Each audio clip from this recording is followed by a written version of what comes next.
Hello students, welcome to CR International School online classes. This is your chapter 4 revision and today's topic is convection. तो हम अपना first topic लेते हैं convection.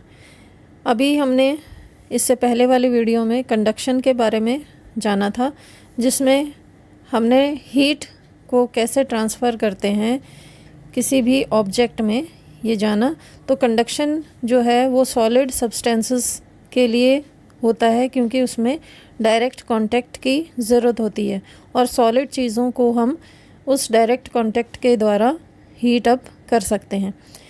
लेकिन जो gases होते हैं और लिक्विड्स होती हैं, उनमें जो मॉलिक्यूल्स होते हैं उनमें स्पेस होती है, जिसके कारण वो फ्रीली मूव कर सकते हैं। तो ऐसे फ्रीली मूविंग सब्सटेंस को हम कैसे हीट अप करेंगे, इसके बारे में आज हम जानेंगे। तो जितने भी लिक्विड्स और गैसेस होते हैं, क्योंकि ये बैड कंडक्टर ऑफ हीट होते हैं, इनके मॉलिक्यूल्स दूर दूर होने के कारण ये हीट करने मुश्किल होते हैं। इस वजह से इनको कन्वेक्शन मेथड के थ्रू हीट अप किया जाता है और इस हीटिंग मेथड को कन्वेक्शन कहते हैं। इसमें जो लेयर होती है सरफेस की, जहाँ मान लो हमने एक पतीला लिया और पतीले में पानी को हम गर्म कर रहे हैं, क्योंकि लिक्विड और गैसेस को होल्ड करने के लिए हमें कोई ना कोई ऑब्जेक्ट चाहिए होता है। तो हम एक वेसल में पानी को डालेंगे और उसे गैस पे रख देंगे। तो जो नीचे का मटेरियल होगा, नीचे का सरफेस होगा, वो सबसे पहले हीट अप होगा, क्योंकि वो डायरेक्ट कांटेक्ट में है हीट के, फायर के। और इसकी वजह से जो नीचे प्रेजेंट मॉलिक्यूल्स होते हैं वो गर्म होकर ऊपर राइज होते हैं, और ऊपर मौजूद जो ठंडे मॉलिक्यूल्स होते हैं वो नीचे आकर इनकी प्लेस ले लेते हैं। तो ये जो साइकिल होती है, यानी कि गर्म मॉलिक्यूल्स का ऊपर जाना और ठंडे मॉलिक्यूल्स का उनकी जगह ले लेना, इस तरीके से हीटिंग प्रोसेस होता है। तो इस प्रोसेस को कन्वेक्शन मेथड कहा जाता है। तो बेटा, जो कन्वेक्शन की डेफिनेशन होगी उसके according, the process of transfer of heat in a liquid और a gas by the actual movement of molecules of the liquid और गैस इज़ कॉल्ड कन्वेक्शन। यानी कि ऐसा प्रोसेस जिसमें हीट को ट्रांसफ़र किया जाता है लिक्विड और गैसेस में bye the actual movement of the molecules, जो उनके अंदर मॉलिक्यूल्स होते हैं जो फ्रीली मूव करते हैं, उनके द्वारा मॉलिक्यूल्स, जो गर्म मॉलिक्यूल्स होते हैं वो हीट अप होते हैं और ठंडे मॉलिक्यूल्स उनकी जगह जाकर उनकी जगह लेते हैं और गर्म होते हैं। तो ये सर्कुलेशन चलता रहता है। इसी प्रोसेस को कन्वेक्शन और mode of transfer of heat bye convection कहा जाता है। लिक्विड्स और गैसेस में हीट ट्रांसफ़र होती है बाय द कन्वेक्शन मेथड, क्योंकि उनके जो मॉलिक्यूल्स होते हैं वो फ्रीली होते हैं मूविंग के लिए, और ये पॉसिबल नहीं हो पाता है सॉलिड्स में, क्योंकि उसके मॉलिक्यूल्स बहुत ही क्लोजली पैक्ड होते हैं। तो जब भी आपसे ये क्वेश्चन पूछा जाए कि why the convection takes place only in gases and liquids and not in solids, तो आपका आंसर इनके मॉलिक्यूल्स के ऊपर डिपेंड होगा, क्योंकि जो लिक्विड होते हैं, सॉलिड और गैसेस, इनकी जो अरेंजमेंट होती है मॉलिक्यूल्स की, वो एक दूसरे से डिफ़र होती है। इस कारण से इनका जो हीटिंग प्रोसेस है वो भी एक दूसरे से अलग होता है। नेक्स्ट हेडिंग है practical applications of convection current, यानी हम अपने डेली लाइफ में इनकी एप्लीकेशन, जो कन्वेक्शन करंट होता है, इनको प्रैक्टिकली कहाँ पर ऑब्ज़र्व कर सकते हैं। तो सबसे पहला हम लेंगे वेंटिलेटर्स। जैसा कि आपको पता है, जो वेंटिलेटर्स होते हैं ये हमारे घरों में बनाए जाते हैं, जो सीलिंग होती है उसके नज़दीक। रूम हीटर्स के थ्रू जो गर्म हवा होती है वो बाहर जाती है, और कई बार हम इनमें एग्जॉस्ट फैंस भी लगा देते हैं near the top of the side walls. तो ये इसलिए किया जाता है क्योंकि जो हवा हमारी ब्रीद आउट होती है हमारी बॉडी से, या जो हम सांस लेते हैं और छोड़ते हैं उस दौरान जो ब्रीद आउट होती है हवा, वो वार्मर होती है और इस कारण से ये हल्की होकर ऊपर की तरफ राइज अप हो जाती है और जो आसपास की ठंडी हवा है वो नीचे उसकी जगह ले लेती है।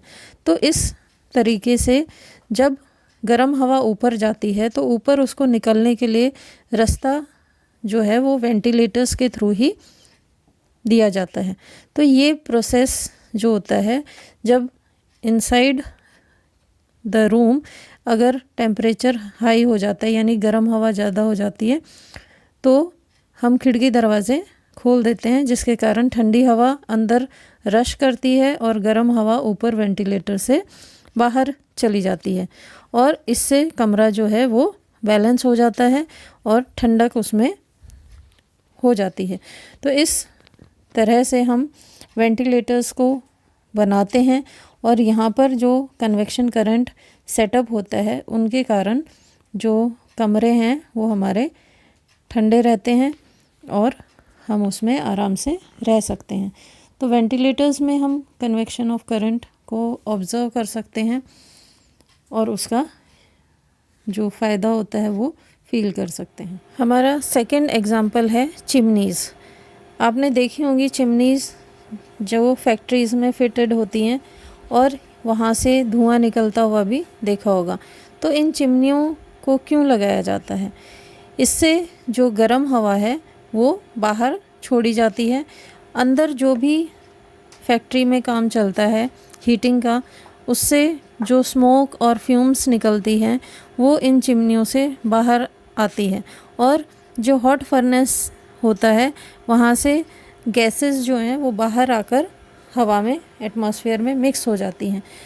तो इसके लिए जो चिमनीज़ हैं वो काफ़ी यूज़फुल होती हैं, क्योंकि फैक्ट्रीज़ की जो भी गर्म हवा होती है, धुआं जो होता है वो इन चिमनियों के थ्रू ही बाहर फेंका जाता है ताकि अंदर फैक्ट्रीज़ के अंदर टेम्परेचर को मेंटेन किया जा सके। थर्ड पॉइंट है इंस्टॉलेशन ऑफ रूम हीटर्स, यानी कि रूम हीटर्स को इंस्टॉल करना, उनको प्लेस करना।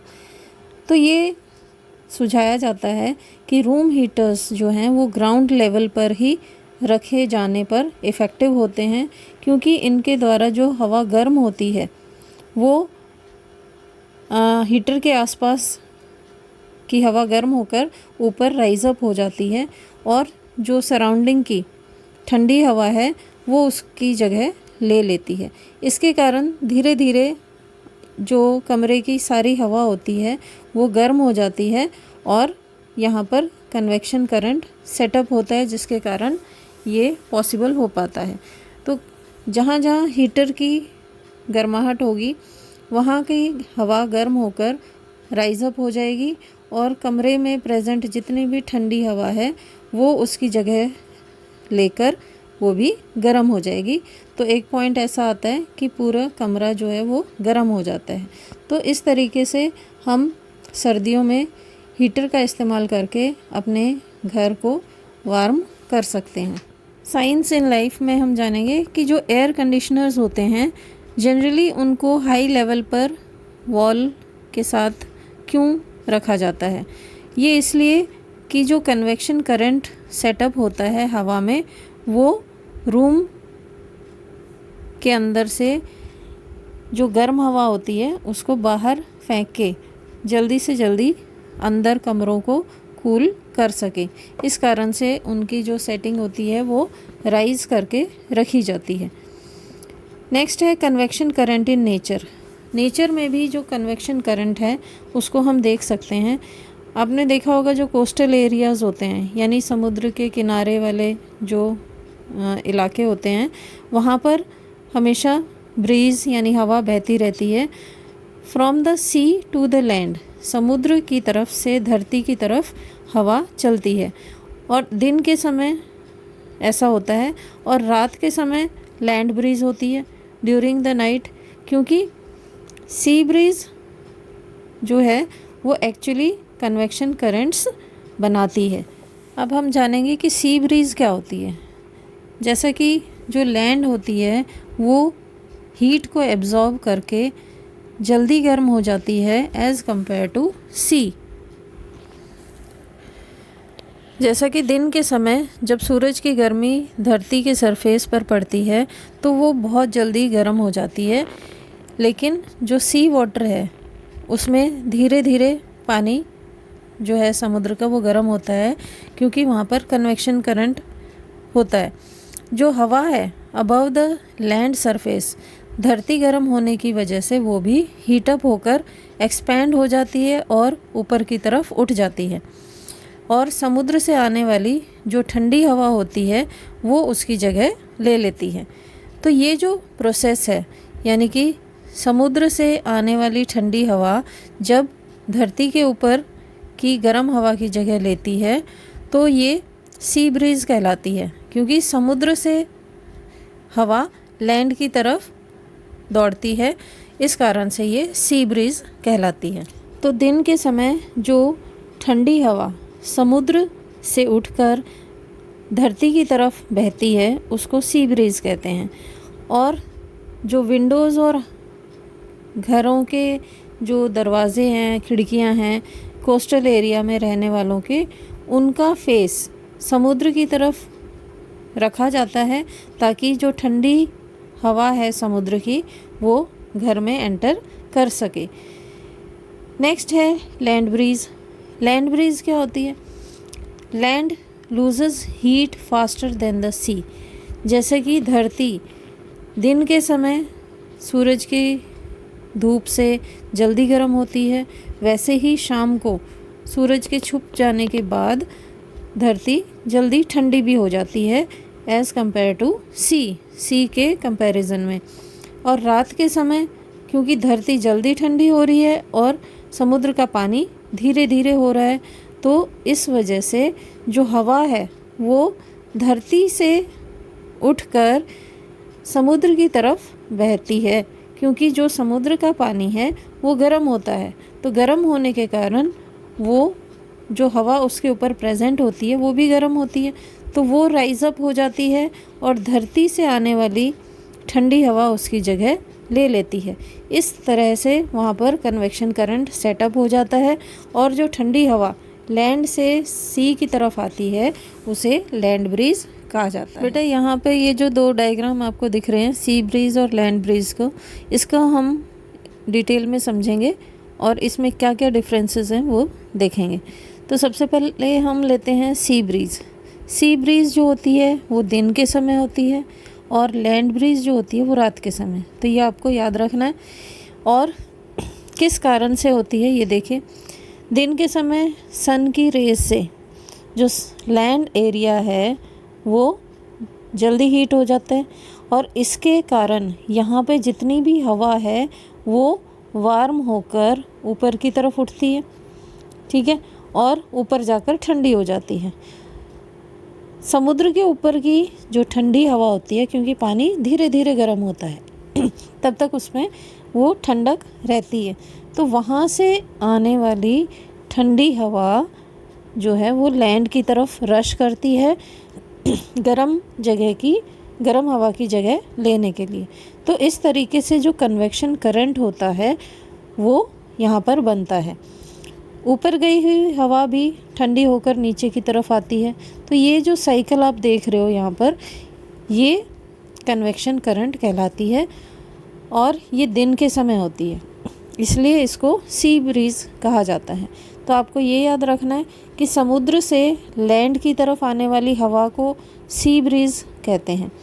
अब रात में देखिए, रात को भी क्योंकि लैंड जो है वो सरफेस हार्ड होता है, इस वजह से वो ठंडी भी जल्दी होती है, और क्योंकि समुद्र के लिक्विड वाटर में ठंडक धीरे धीरे होगी, पानी जो है वो धीरे धीरे ठंडा होगा, इस कारण से जो धरती की हवा है वो समुद्र के ऊपर की गर्म हवा की जगह लेने के लिए रश करती है। यहाँ पर देखिए, धरती से गर्म ठंडी हवा आती है और समुद्र के ऊपर की गर्म हवा ऊपर उठ जाती है, और इस तरीके से यहाँ पर ये साइकिल फॉर्म होती है। और इसी साइकिल को हम कन्वेक्शन करंट कहते हैं। तो जब भी हवा धरती से समुद्र की तरफ जाती है तो लैंड ब्रीज कहलाती है, और समुद्र से धरती की तरफ जाती है तो सी ब्रीज कहलाती है। ठीक है, इसी टॉपिक के साथ हम ये आज की वीडियो यहीं पर फिनिश करते हैं। आई होप आपको ये कन्वेक्शन से रिलेटेड सारे डाउट्स क्लियर हो गए होंगे। So thank you and have a nice day.